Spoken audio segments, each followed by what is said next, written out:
Ano ba yan? Attitude. Attitude. Oh, attitude ka agad. Sir JD, happy opening. Pogi talaga. Busy. Sorry. Hi, Sir John. Happy opening po. Vlogger? Jody. Shoutout mo muna si Carla. Hello po. Shoutout kay Carla. Shout out kay Carla. Shoutout kay Carla. Shoutout kay Carla. Hi, Chef Carla. Kumusta? Dami mong order, Chef Carla, oh. Grabe siya. Nanonood siya? Sen. Hinga ka namin ng pera, may nagkakitaan pa kami. Dapat meron kami porsyento dyan ha. Sen, ang dami order. Kaya mo pa, Jensen? Sen, kaya mo pa? Ikaw tatanong ko kung kaya mo. Hindi na mag-resign na. Ha? Hindi na mag-resign na. Pogi, oh. Ah, sabi na lang pogi talaga eh. Araw-araw na po. Nakakasawa din pre, no? Araw-araw. Oo, nakakasawa din. Kasi gusto ko na pumatay ng tao.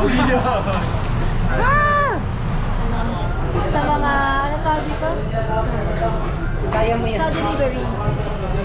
Hi! Mamay tumatawa. Hi! Hi! Love it. Hi! Nagmas na ako para sigurado. Vincent. Sis, masaya ka ba sa trabaho mo? Bakit ka nagtatrabaho para kay Rami Nagi? Wala, kasi napipilitan ako. Bakit ka nag-i-stay kay Rami Nagi? Kasi tinadakot niyo ako. Kasi dili ang SC.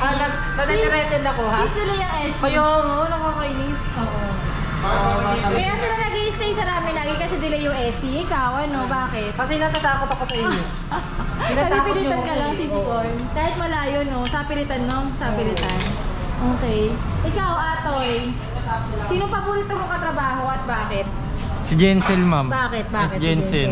Bakit si Jensen? Mabait Bakit yan, si ma'am. Jensen? Mabait. Mabait? Tinuturuan ako, ma'am. Tinuturuan ka. Ikaw, sinong paborito mong katrabaho? Lahat naman sila eh. Masunurin eh. Sino nga? Gusto mo pa pogi ka lagi eh. Lahat nga sila, ma'am, kasi lahat sila kumikilos.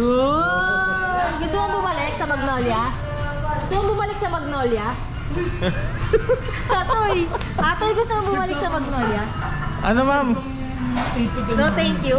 No? No comment. Shepi, gusto mo bumalik sa Galleria, Shepi? Ma'am, susunod ako. Wala akong pakiram ah. Unahin mo pa ba yan? Naman. Yung DTR mo? Hindi ako sasawa ko pala ito. May tanong siya, ma'am. Ano Late siya tanong? pero straight siya. Ano gagawin natin doon? Late siya pero straight siya. Nag-i-stay sa Raminagi. First job. First job mo? Ilang years ka na? 5 months po. Ah, 5 months ka pa na? Kala ko matagal ka na dito. Days? Bakit ka nag-i-stay sa Raminagi? Eh di ba first job mo? Bakit? Ano po, food industry. Tapos after kasi po. Bakit ka nga nag-i-stay? Anong meron sa Raminagi? Mababait ba yung mga staff? Ano? May service charge. Okay, yun lang. Saka, Tsaka ano? Tsaka delay yung service charge. Kulang eh. Thank